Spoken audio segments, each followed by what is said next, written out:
Já, við ætlum að næst að ræða rammaáætlun sem að reyndar ekki allir vita hvað er. Við ætlum að fara yfir sögu rammaáætlunar, deilurnar og horfurnar. Lifir rammaáætlun sem stjórntæki á tímum þar sem haldið fram að Ísland þurfi að stórauka orkuframleiðslu og verndar virkjanir gætu verið eða verndu svæði gætu verið á leið í nýtingaflokk.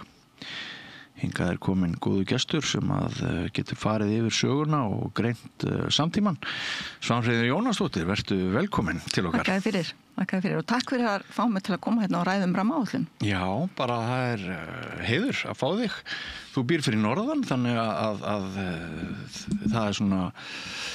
Já, þú ert ekki daglegu gestur hér á höfuðborgarsvæðinu, það? Nei, ekki daglegu gestur, en ég kem orðið nokkuð oft núna, einmitt vegna þessa verkefnis að ég hef tekið að mér að vera formað verkefnisstjórnar í 7. áfanga rammaáætlunar.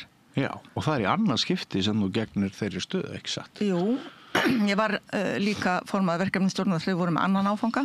Hvaða ár var það? Eða ár? Við tökum þá við 2007 og skilum á okkur 2011. Já.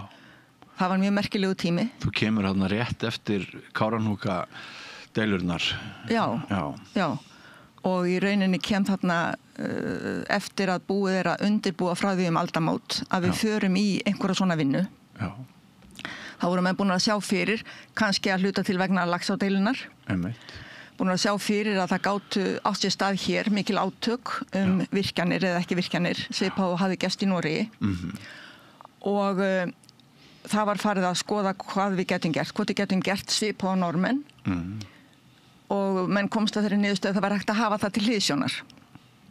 Aðstæður þær reynda dálítið ólíkar okkar af því þeir voru þá þegar búin að spilla mjög mörgum af sínum vatnasvæðum og voru uppteknir af því hvað þeir ættu þá að vernda og voru þannig að flokka í nýtingu og vernd. En við aftur á móti vorum allt aðrar aðstæður. Við vorum auðvitað ekki búin að spilla svona mikið okkar vatnasvæðum og vorum með jarðhitann að auki. Þannig að við nýttum okkur svona nokkurn veginn þessa hugmyndafræði að flokka svæði en settum líka inn þennan byggðflokk vegna þess að það var alveg ljóst að hjá okkur vantaði mjög víða upplýsingar. Það var ekki tilnæg þekking. Það var satt að segja mjög lítil þekking til mörg svæði. Já. Mér leið svolítið, því ég var nú í fréttum á þessum tíma, eins og að stjórnvöld hefðu svona með óbragði í munni séð það að Kárahnjúkavirkjun, hún fer í virkni með ákveðnum bara prettum og svikum, ætla ég að halda fram. Þar var stjórnsýslulega ansi djörf pólitísk skrefin, ansi djörf pólitísk skref stigin sem í rauninni afmáðu völd stofnana sem áttu að hafa þarna vægi og mér leið eins og þegar í upphafi rammaáætlunar sögunar að við værum öll með svolítið samviskubit yfir því hvernig hafði verið gengið fram fyrir austan og að svona náttúruverndar og friðunarsjónarmið væru eitthvað sem að flestir ættu sameiginlegt. Ertu með mér í því liði þegar ég horfi aftur? Ég allavega algjörlega sammála því að við þurfum þessi fámenna þjóði, þessi stóra og gjöfulega landi, við þurfum að leita leiða til að hafa jafnvægi. Já. Það gengur ekki að annar aðilinn, virkjana sinnin eða fríðarsinnin, fái hér öllu ráði. Við verðum að ná einhvers konar jafnvægi í hlutina. Já. Til þess að við getum haldið áfram sem þjóð. Við þurfum að virkja til þess að standa við okkar loftslagsmarkmið og orkuskipti en við verðum líka að hugsa það að hér berum við ákveðna ábyrgð vegna þess að við búum í þannig landi og við verðum að friða í miklu ríkari mæli en við höfum gert. Og þá ekki bara eins og rammaáætlunin fyrst og fremst að horfa á svæði þar sem hægt að nýta annaðhvort vatnsafl eða jarðhita til orkuvinnslu og þá að meta það þess virði að taka þetta svæði undir orkuvinnslu eða eigum að fríða það fyrir orkuvinnslu en svo þetta fjöldin allur annar af svæðum í landinu sem ýmist búið að fríða eða þess virði að fríða þau hvort sem að það kemur við orkuvinnslu eða ekki. Já, af því þú nefnir þetta, þá satt ég einmitt sama þing og þú daginn, þar sem var verið að fara yfir þessi mál. Og ein áleitin spurning sem þar kom fram var hvort sko viðbrögð gegn losun og gegn loftslagsvandanum gætu kostað friðuð víðerni landsins. Það væri sannarlega paradox eða svolítil mótsögn, ekki satt. Jú, og þetta auðvitað mjög flókin staða. Já. Það bara þannig. Já. Og þess vegna svo mikilvægt að við vöndum okkur. Já. Og við nýtum okkur þá þekkingu sem fyrir Já. Eða aukum við rannsóknir til þess átt okkur betur á því hvað við erum að gera gagnvart náttúru landsins. Við erum auðvitað við búum á dálítið viðkvæmum slóðum. Við búum norðarlega, allur gróður er viðkvæmur og þess vegna þurfum við að vanda okkur alveg ekstra. Og ég held að rammaáætlun sé í rauninni ágætis tæki til þess þegar að kemur að þessum svæðum þar sem möguleiki á að virkja. Það var líka svolítið rætt þarna á þessu þingi sem þú vitnar í, Björn, hvort að rammaáætlun, hvort að reynslan af rammaáætlun væri þannig að vettum kannski bara hendinni. Já. Og þá var í valkostunni sá að þessi fyrirtæki sem að virkja, þau varu bara svona fyrirtæki á markaði þess vegna. Já. Og svo myndu bara skipulagsáætlanir og umhverfismat á vegum sveitarfélaga og þessara félaga myndu bara ráða því hvort að landi yrði nýtt til virkinar eða friðunar eða hvað gert við það. Já. Og það ágætt að nefna það og fólk getur farið inn á netið og afla sér upplýsinga skýrslu sem var skilað í lok síðasta árs. Þar sem að hópur fólks með þekking og reynslu fór skiplega yfir reynsluna af rammaáætlun, fór yfir þá gagnrýni sem hafði aðalega verið og þá kosti sem að þau gátu séð og komist á raunum í viðtölum við fólk. Niðurstaða þeirra var svo að þetta væri besta tæki sem við höfum. Hitt væri leiðin til glötunar eða sem að segja, að hleypa þessu bara út vegna þess að þó að mönnum finnist að þetta takir langan tíma og gagnrýnin sé svo að þetta er ómulegt ferli, þetta ekki nóg gegnsætt, þetta tekur svo langan tíma og lalla, þá það þó þannig að því við erum með þetta ferli að þá höfum við mun betri þekkingu hvort sem við ætlum að friða eða virkja. Þá hugmyndin búin að fara í gegnum ákveðið ferli, ákveðna skoðun og mat og hver sem niðurstaðan þá hún væntanlega byggð á þekkingu. Já. Og það er til bóta bæði ef við ætlum að friða og ekki síður ef við ætlum að virkja. Að virkjanir eru þá mun betur undirbúnar og að menn vita þá betur á hverju þið geta átt von. Eitt sinn voru þeir tímar að pólitíkin gat bara samið, lagt fram sérlög tiltekna virkjun. Já, breytt orkulögunum. Og ekki svo staða komin aftur upp núna? Í sjálfu sér ekki. Ekki alveg? Nei. Hún ekki komin upp. Sko í rauninni rammaáætlunarferli þannig að eftir að faghóparnir hafa metið út frá þeim gögnum sem þeir hafa og geta þá afla sér viðbótar ef þeir hafa ekki nægilega að þá tekur verkefnisstjórnin þetta til sín og útbýr tillögu fyrir ráðherra til þess að fara með henni í þing. En ráðherra getur út af fyrir sig breytt tillögunni. Samkvæmt lögunum getur hann það. Alþingi getur líka breytt tillögunni og Alþingi hefur alltaf gert það.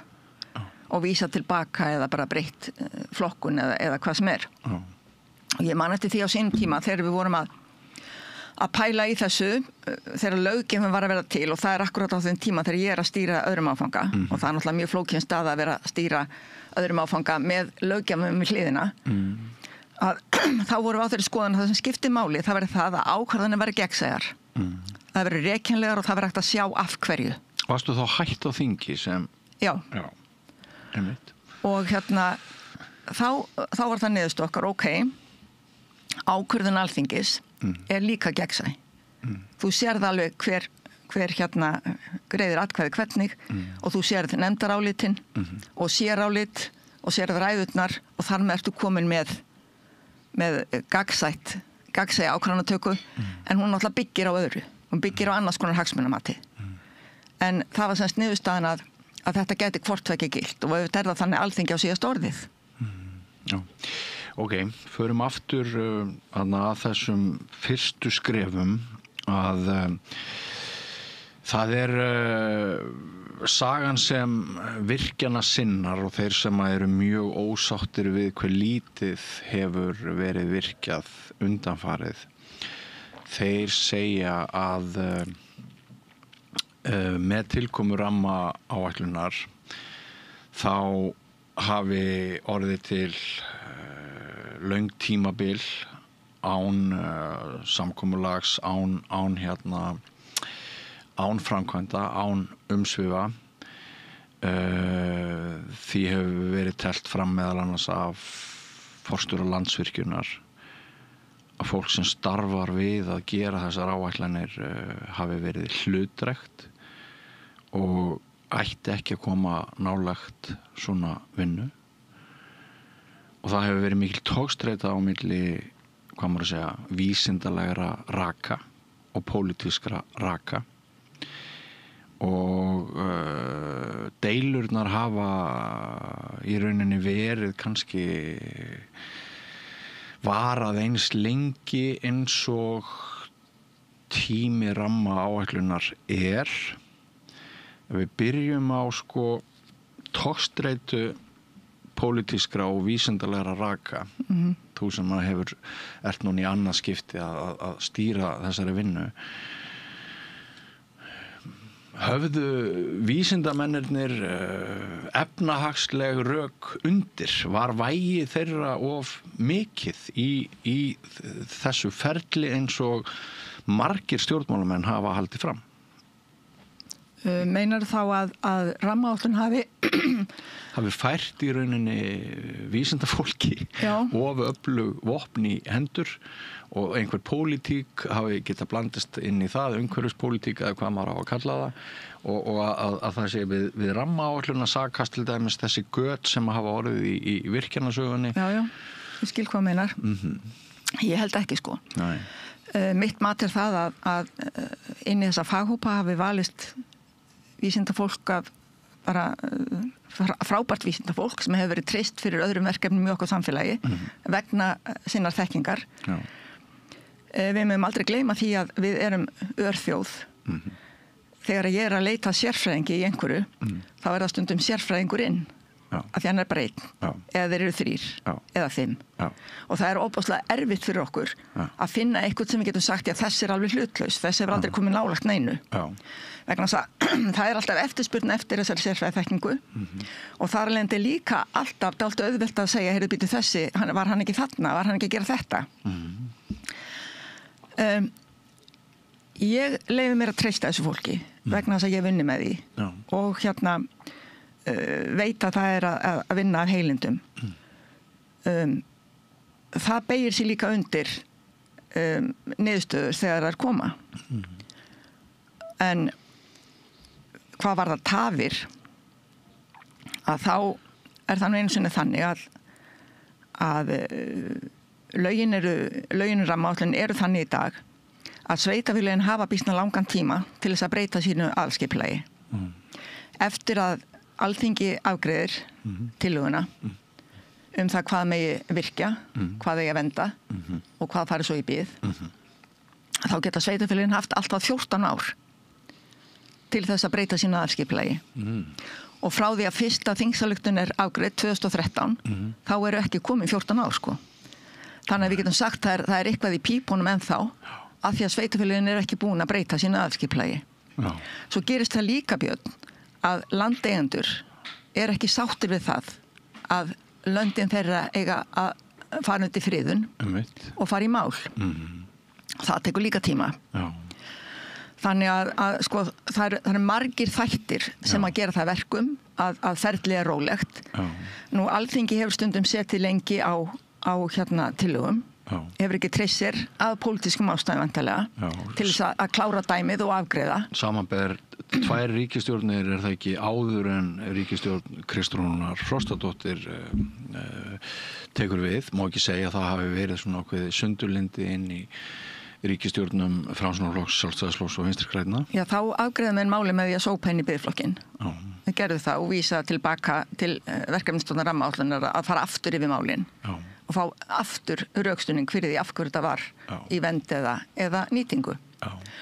Og þegar að vera að gagnrýna rammaáætlun, að þá getur menn alveg gagnrýnt þessa fresti, að þetta sé 14 ára kannski of mikið.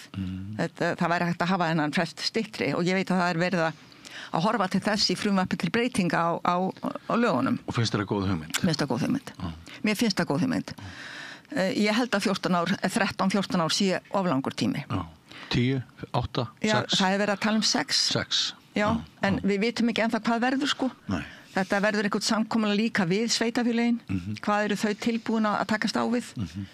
Sem er eðlilegt, þetta er þeirra aðalskipulag og þarna var gengið yfir þeirra skipulagsrétt ef orðaða þannig með þessum lögum.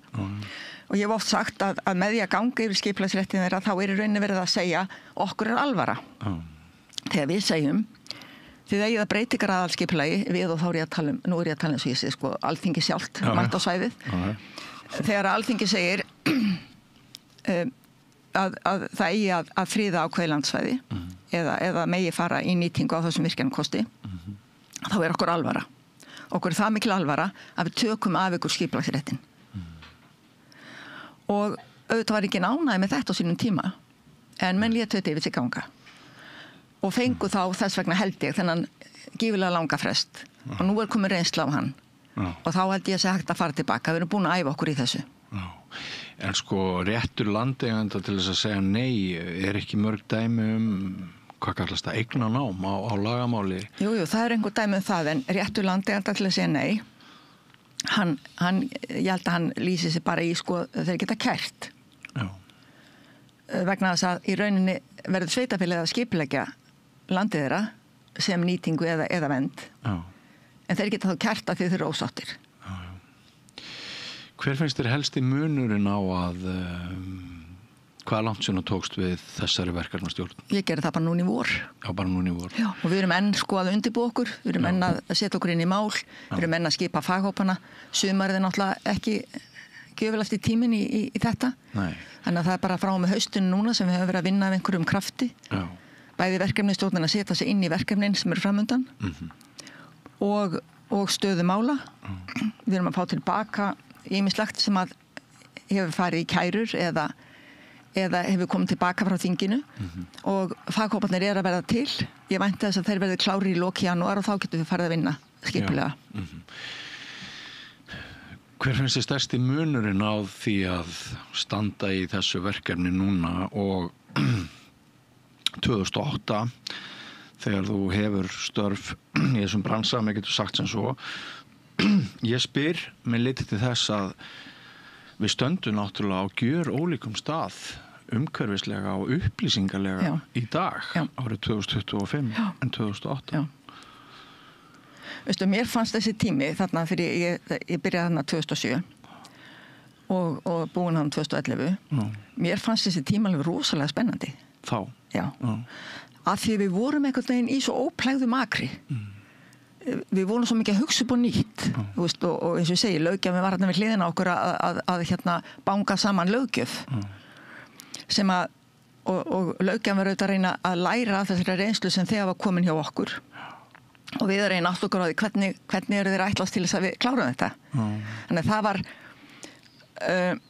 þetta var líka tími þar sem að var mjög mikið rannsóknir það voru miklir peningar rannsóknir vegna þess að það kom til ljós þeir átt að fara að vinna þetta skipulega að það vantaði mjög víða rannsóknir menn gátt ekki sagt af eða á ákveðna hluti af því að það hafði bara einfaldlega ekki verið settu peningur í að kanna það og ég held að það hafi verið mjög til góða að þessar rannsóknir niðurstöður eru til og ég veit að þannig hefur það haldið áfram að menn hafi verið að skoða málin um gaumgæfni og það er gott en þetta var líka mjög flókið vegna þess að þá voru við 12 í verkefnisstjórninni og við borðið sátu bæði fulltrúa virkjanaðila og þeirra sem vildu friða.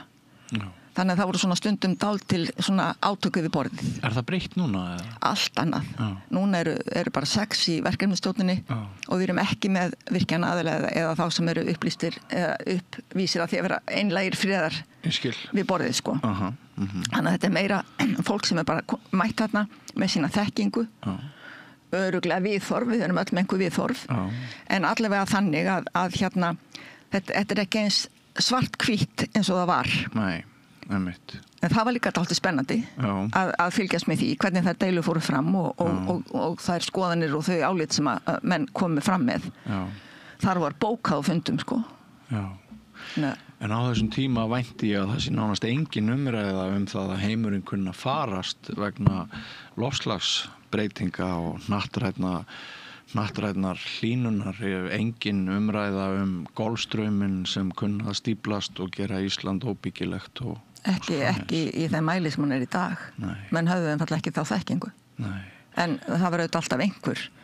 Og þessi þekking á breytingum á loftslagi og golfstraumi, hún var auðvitað til, en menn voru ekki fattan að taka svona mikið mark á henni eins og í dag. Nei. Menn leyfðu sér frekar að efast. Já. Sú vitneskja sem við búum yfir í dag, þótt að sé náttúrulega ráðist á vísindamenn, umhverfisvísindamenn sem að halda fram sviðsmyndum sem myndu rústa hagkerfum heimsins og síðan fólkinu að hérna sú kunnátta sem við búum yfir í dag beint eða óbeint hefur hún áhrif á ykkar störf? Hún mun örugglega hafa það. Ég meina, verkefnastjórnin að setja sig inn í ýmsa hluti og reyna átta sig á ýmsum hlutum. Hún mun örugglega hafa það með annarkot með beinum eða óbeinum hætti. Það hlýtur að gerast. Og eins í faghópunum, það hlýtur að gerast. Ég meina, þeir faghópar sem eru að vinna, sko, þeir hafa náttúrulega nýjar upplýsingar og alls konar upplýsingar sem skipta máli. Og auðvitað mun þetta allt hafa einhver áhrif. Við vitum ekki hver.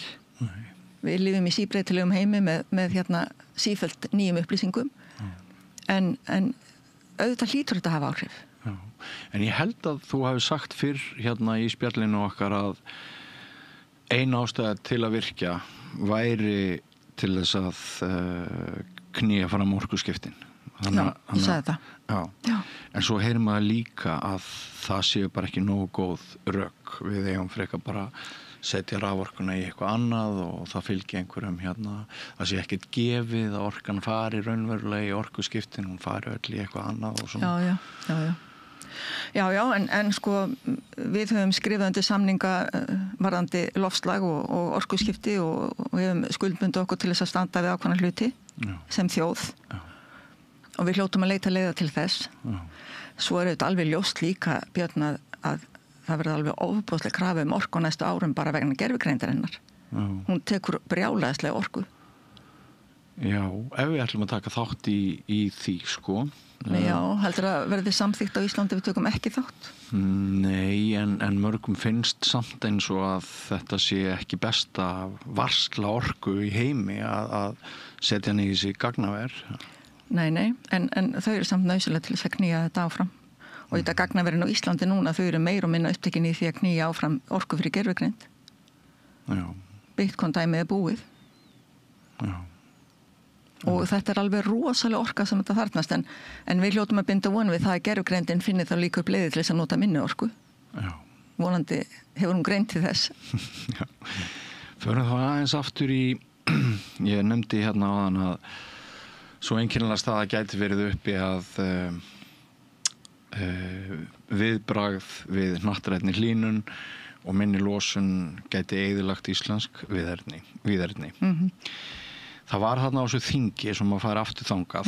Þá það var rædd saga nokkura virkjanakosta og sumt var nokkuð sláandi sem að haldið var fram. Það eru þarna óbúslega viðkvæm og einstæð vatnasvæði, perlur, sumar lítt þekktar af hálfu almennings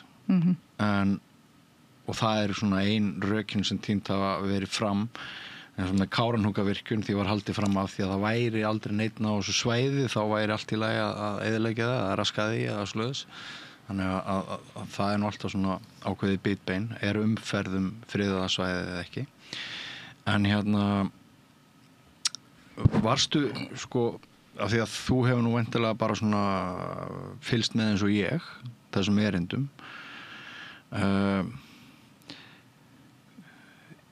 það var svona gefið í skyn að hvað maður segja, pólitískt ofbeldi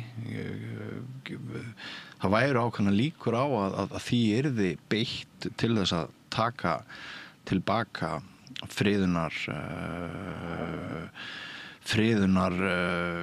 hvað maður segja umsýslu á svæðum sem að mörgum þarna inni á þessu þingi fannst hræðileg hugmynd að virkja. Nú væri einhvern veginn að svona í þessu báli núna að kynda aftur orkuöflunar bálið eftir svolítið hyggst, þá væri þetta hætta á að mjög mikilvægum vernduðum stórbrotnum íslenskum landsvæðum yrði fórnað.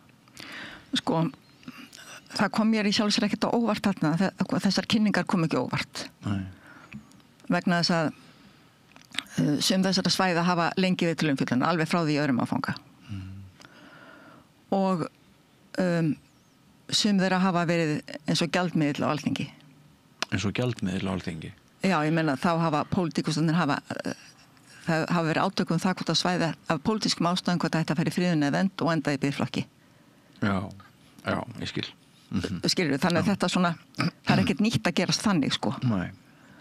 En við verðum einhvern veginn að rjúfa þetta samt. Já. Að því þetta er óásættanlegt að geta ekki tekið ákvörðun sem stendur, þannig að sé hægt að fara að vinna eftir henni, hvort sem það er vernd eða nýting, virkjun. Vegna þess að það að vera með svæði hangandi í biðflokki, það er bara ekki nógu gott og alls ekki fyrir sveitafélagin, hugsaði þér. Nei. Þetta bara fristir þeirra möguleika til þess að halda áfram að þróa sitt land. En eins og ég segi, sum þessara svæða hafa lengi verið til umfjöllunar og hafa verið svona eins og pendull.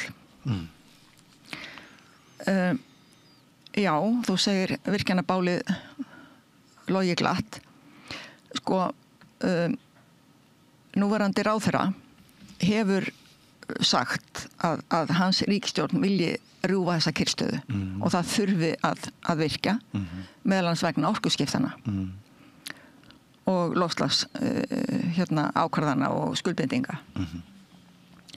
Og svo verðum við bara að sjá hvað gerist.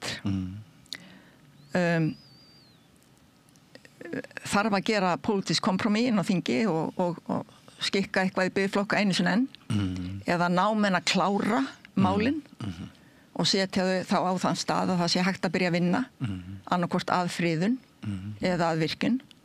Það verður að koma í ljós. En var ekki sá skilningur þegar þú vinnur þarna að öðrum áfanganum 2007, hefst vinna við það 2007, var ekki sá skilningur að ef eitthvað lendi í friðun þá ætti ekki vera hægt að kippa því bara út eftir ríkisstjórnarskiptum og eftir pólitískum geðþótta? Jú, ég held nú að við höfum haldið að það væri þannig sko, að þinn eiginlegi biðflokkur væri bara biðflokkur, en ekki hitt. Nei. En kannski vegna þess að sveitafélögin hafa svona langan tíma til þess að breyta sína aðalskipulagi, þá hangir þetta í lausu lofti og menn sjá sér leikaborði. Og þá er verið að vísa kostinum afturinn til verkefnisstjórnar rammaáætlunar til að biðja endurmat af því að það sé einhverja nýjar upplýsingar eða viljið skoða þetta betur eða eitthvað þess áttar sko. Þá er svona sú vinna í gangi, skilurðu? Svona svolítið ping-pong. Nú höfum við mest verið að ræða vatnsaflsvirkjanir og viðkvæm og vernduð landsvæði sem eru í ákveðinni hættu. En jarðhitinn og vindurinn, er vindurinn ekki inn í rammaáætlun? Jú. Hann er inn í rammaáætlun. Og hvaða skref, hvert er þitt viðhorf til vindorkunar? Er þetta möguleg viðbót sem gæti bjargað virkjanakostum sem við viljum hafa friðaða eða hvernig lítur á það? Það er búið að samþykkja 2 svæði undir vindorkuver. Annars vegar við Búrfell og hins vegar við Blöndu. Og þetta eru hvortveggja vindorkuver sem tengist landsvirkjun. Þannig að þegar vindur dettur niður, sem gerist líka á Íslandi, það er ekki alltaf vindur, að þá er hægt að setja jöfnunarrafmagnin til þess að viðhalda stöðugu rafmagni. Þetta er eitt af þess að menn kannski gleyma stundum þegar verður að tala um þetta. Að það nægir ekki bara að setja upp í vindmylu, þú þarfst líka að hafa jöfnunarrafmagn til þess að bjarga málum þegar vindurinn dettur niður. Mér finnst mjög mikilvægt að við skoðum vel hvaða áhrif þetta hefur þessi vindorkuver sem þegar búið að samþykja. Skoða áhrif þeirra upp á framhaldið. Þannig að við vitum betur hvað við erum að gera og þar er við ljóst að sko menn vilja kannski friða fyrir vatnsafli en það er líka dálítið mikil svona umhverfisáhrif af stórum vindmyllum. Það er sjást víða að. Það geta verið hættulega fyrir fugla. Það er hópaslegt mál að koma þessum flykkjum í land á Íslandi og koma þar sem þeir eiga að virka. Það verður áhugavert að fylgjast með því á næsta sumar held ég að verði. Þegar Landsvirkjun byrjar að bisa þessum flykkjum úr Þorlákshöfn og upp í Búrfell. Vegna þess að þetta veldur alveg svakalega röskun bara að koma þessum græjum á staðinn sko. Þannig að þetta er meira en að segja það. Og því segja það, við skulum bara anda rólega, bara anda með nefinu og horfa á hvernig þetta gerist og taka svo bara ákvarðanir sem að geta þó verið gagnlegar og standa. Já, þú ert alls ekki fyrirfram neikvæð gagnvart vindorku á Íslandi. Ég er ekki fyrirfram neikvæð, nei, en ég er heldur ekki fyrirfram jákvæð. Mér finnst bara ástæða til þess að við skoðum þetta vel og þetta getur verið viðbót sem að okkur munar en við þurfum líka að passa umhverfisáhrifin þarna. Já, en sko þegar ég spurði hvort vindurinn væri sannlega inn í rammaáætlun þá svona, það hefur verið svolítið í umræðinu að það verið nefndir alltaf 30 eða 40 vindorku kostir út allt land.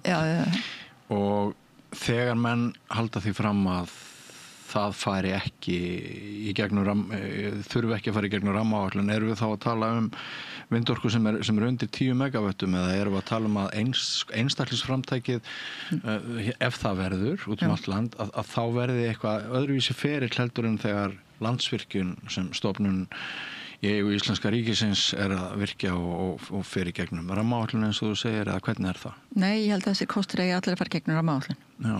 Þeir eru allir komnir þangað sko. Þeir eru allir komnir þangað. Já. Og það er búið að fara yfir 10 þeirra sem að fóru bara í bið.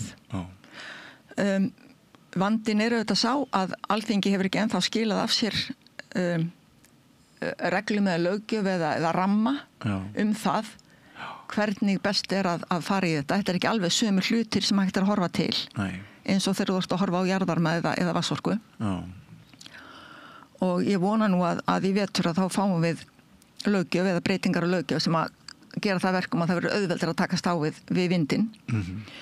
En það eru alveg ofboðslega margir áhugasamir það að koma sér upp vindmyllugörðum. Og ég veit ekki hversu raunhæfar þessar hugmyndir eru, ég hef aðeins kíkt á þær, ég veit ekki hversu raunhæfar það verða þegar þetta stikkisins kemur. En þetta tekur þetta óbáslega langan tíma líka. Þetta er langur ferill ekki bara vegna rammaáætlunar. Heldur bara undirbúið jarðveg og hvaða hafnir ætla menn að nota, þú þarft enga smá höfn til að koma sem flykkjum í land. Ég meina þetta er bara sumt að þessu er óraun eftir mínu mati en það getur vel verið að þeir sem að standa að þessu sjá einhver raunhæfa möguleika og það verður þá áhugavert að fylgjast með því. En því stundum haldið fram að besta leiðin til þess að koma siðlausum verknaði í gegn sé að bara hefja framkvæmdir vegna þess að stofnanir ríkisins skorti þor og kjark til þess að stöðva eitthvað þegar það er orðið og þú ert farin að lofa alls konar störfum og peningum inn í þjóðarbúið og allt það. Það er ekkert lag fyrir svoleiðis sem stendur. Hvað var það vindmyllurnar? Nei, eina sem að hægt er að gera það er að helga sér land. Menn komast ekkert lengri í bili. Nei. Því að maður heyri stundum að það sé ákveðið svona vilda vestur í þessu úr ranni náttúruverndar sinna. Já. Mér finnst eðlilegt að fólk hafa áhyggjur af þessu. Með það hversu margir hafa reynst áhugasamir að eignast sinn vindmyllugarð. En þetta eru ofboðslega fjárfestingar. Og sumstaðar er í rauninni hugmyndir vindmyllugarð þar sem að maður sér ekki hvernig er hægt að koma orkun inn á netið til dæmis, nema með alveg gigantískum kostnaði. Þannig að ég held að það eigi nú allt eftir að fara í gegnum svona ákveðna endurhugsun og pælingu. En ræði þá aðeins jarðvarmann og þú nefndir það áðan að ólíkt til dæmis Norðmönnum þá búum við yfir jarðvarma hér. Og er hann að verða full nýttur í þessu landi? Nei, hann er auðvitað ekki að verða full nýttur en hann er auðvitað á svæðum sem eru eins og við sjáum núna á Reykjanesinu. Hann er auðvitað á svæðum sem eru óstöðug Ég meina, þú manst nú eftir Kröflu, menn nánast boruð honi í gosið, sko. Já. Þannig að jarðvarminn auðvitað, þessi háhiti auðvitað mestur á þessum svæðum þar sem að hérna er líka hérna skjálftahætta og eldgosa. Já. Þannig að jarðvarminn hann er áhugaverður og hérna getur gefið okkur heilmikið, en hann er líka dálítið áhættusamur. Já. Það kom einmitt hraun upp borhólu í Bjarnarflagi. Einmitt. Og þá svona runnu 2 grímur á ýmsa. Já, já. Því líka haldi fram af sumir halda því fram að það sé aðeins að kólna í sko geiminum undir Íslandi og því sé ekki endilega augljóst að jarðvarmi sé sjálfbær til framtíðar. Ég þekki þetta ekki sko. Nei. En ég veit að varðandi eins og hitaveitunar, að nú mikið hitaveitu átak í gangi. Já. Og maður segja að Ísland það er ekki köldusæðin er ekki endilega köld, það er bara að bora dýpra og gera betur. Já. Að þar skiptir máli að fá jarðskjálfta. Já. Að því það opnar nýja rásir og svona hleypi lífi í hérna berggrunnin. Og manni finnst þetta svolítið merkilegt en þetta er í sniðustaðan. Og hérna jarðvarmi auðvitað alveg rosalega mikilvægur fyrir okkur Íslendinga. Ég meina, hugsaður ef við þyrftum að flytja inn alla þá orku sem við þurfum til húsitunar eða annað en getum nýtt jarðvarma til. Það er náttúrulega stórkostlegt alveg.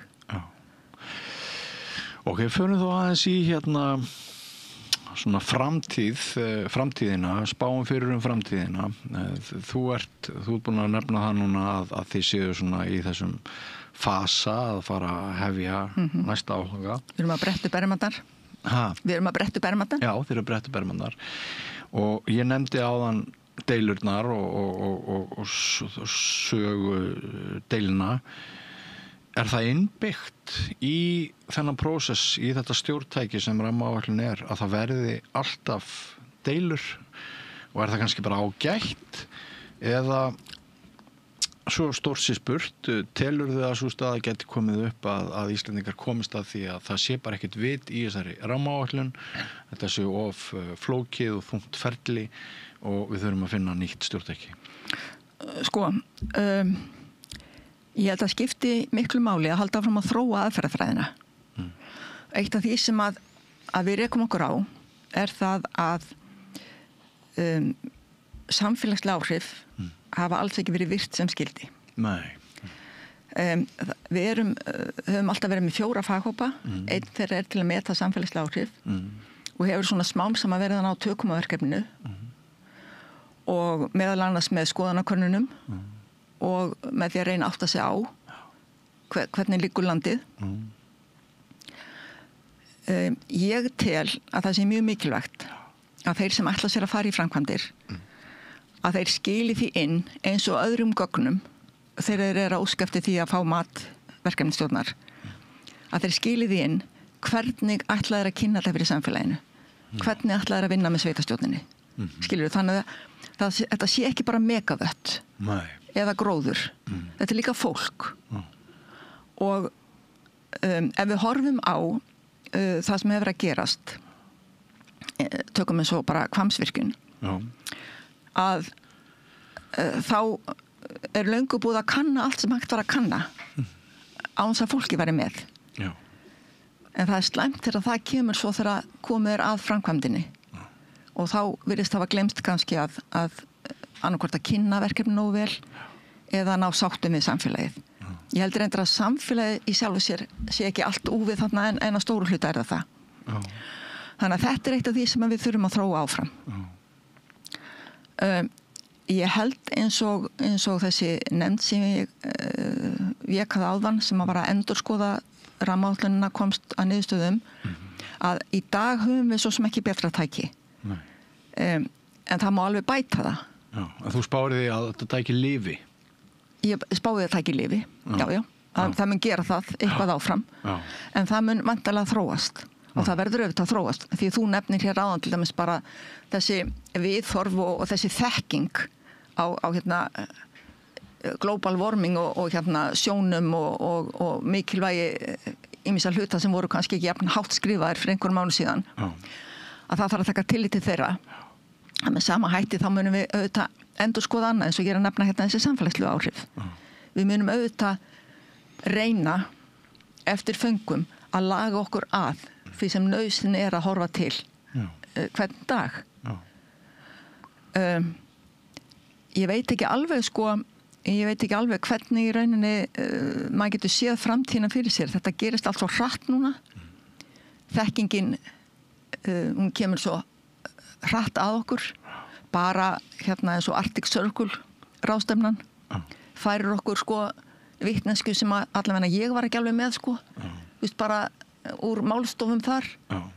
Af því þar koma vísindamenn allstaðar úr heiminum og er að tala hluti sem okkur varðar mjög mikið Já, þú hefur setið Arctic Circle. Ég gerði það ekki, en ég hef lesið það sem gerðist. Og eitthvað. Og hérna, ég held að við hljótum að taka þetta allt til okkar. Ekki bara við hérna í verkefnisstjórn rammaáætlunar eða faghópar hennar eða þingið, heldur bara almenningur í þessu landi. Og verður sífellt vantarlega meðvitaður það hvað skiptir máli. Skiptir máli votlendi skiptir meira máli en það gerði. Það skiptir máli að hérna, ég held að allir sem notin sammála það að mókon í skurði og reyna að endurheimta votlendið. Að því við þurrkuðum upp miklu meira land heldur en höfum verið að nota. Og ýmsir svona hlutir sko, sem að hérna, ég veit að fólk út all land hefur skoðun á en líka orðið upplýstar en það var. Ég skil. Svona rétt í lokin, bara höfum að loka spurningu. Þegar takast á vísindalega og pólitísk rök, þá ekki eðlilegt að vísindarökin hafi betur? Þetta mér alveg rosalega erfið spurningu. Auðvitað vildi maður gjarnan að vísindarökin hefði betur. En ég hef nú starfað sem atvinnupólitíkus mjög lengi. Og ég horfist bara í augu við það að á endanum það oft pólitísku rökin sem eru látin duga. Til góðs eða ills. Til góðs eða ills. Og þá sagt ég að menn taka þá bara afleiðingum gera sinna, en gera það? Nei. Ég veit það ekki. Það eru dæmi það hópar, stjórnmálaflokkar og einstaklingar jafnvel hafa geta valdið mjög miklum skaða í samfélaginu. Já, sannarlega. Og þeim tímum vill maður að það sé viðnám í vísindaheiminum og stuðningur með. Og ég held að það sé. Ég held sem betur fer að þá sé alltaf stór hópur stjórnmálamanna sem að vill og hlustar eftir því sem vísindi segja. Og vill gjarnan sko bæði læra og taka mark á. Og það skapar auðvitað ákveðið pólitískt viðnám sem gerir það verkum að kannski náum einhver jafnvægi, stundum náum einhver jafnvægi. Og ég held að miðað við upplýsta umræðu sem okkur finnst kannski verið í dag fremur en áður, að þá náum við kannski meira jafnvægi í bæði umræðinu og ákvarðanatökunni. Gagnrýnin og aðhaldið meira. Einmitt. Við vonum það besta, gangið vel með þetta. Þú ert fyrrverandi bæjarstjóri á Dalvík, þingkona í stafni kvenréttindakvenna og hérna sveitastjórnarmaður og með mikla sögum, þannig að það fengur að fá þig hér að borðinu. Ég sem að kynna hérna leynigestin okkar. Já. Þú heitir Tumi, ekki satt? Jú. Og þú ert sonur Svanfríðar? Já. Og hefur mikið áhuga á umhverfismálum eða hvað? Já, ekki endilega umhverfismálum, mér bara ég hattur þjóðfélagsmálum og þannig. Já, einmitt. Heyrðu, amma, en hún sagði mér að þú fylgdist með samstöðinni. Já, ég horfi stundin á þetta. Já, 14 ára gamall. Já. Eru margir 14 ára krakkar að fylgjast með samstöðinni, hyggur þið? Nei, ég held ekki. En mér finnst frábært að þú hafir það mikið áhuga á þjóðmálum að þú fylgir ömmuðinni hérna og hafir setið hér hljóður og brúður og ertu búin að hlusta og ertu búin að skilja það sem við verðum að tala um? Flest. Já, það er mjög skemmtlegt. Ég þakka ykkur báðum kærlega fyrir komuna, Svanfríður. Þakka þér fyrir að miðla þínum viskubrunni til okkar og Tumi, takk fyrir að koma og takk fyrir að fylgjast með samstöðinni. Takk fyrir okkur. Já. Og næsti kafli eftir andartak, ekki fara langt, kæru hlustundur og áhrendur. Jæja, krakkar, þetta síðasti dagurinn minn. Ég ætlaði nú aldrei að fara að vinna sem leiðbeinandi. Ég hef náttúrulega aldrei lært þetta, að kenna. Ég lærði nefnilega hagfræði. Hæ krakkar, ég er nýji kennarinn ykkar. Ég er búin með 5 ára kennaranám og ég hlakka til að vera með ykkur þangað til þið útskrifist. Fjárfestum í kennurum. Kennarasamband Íslands.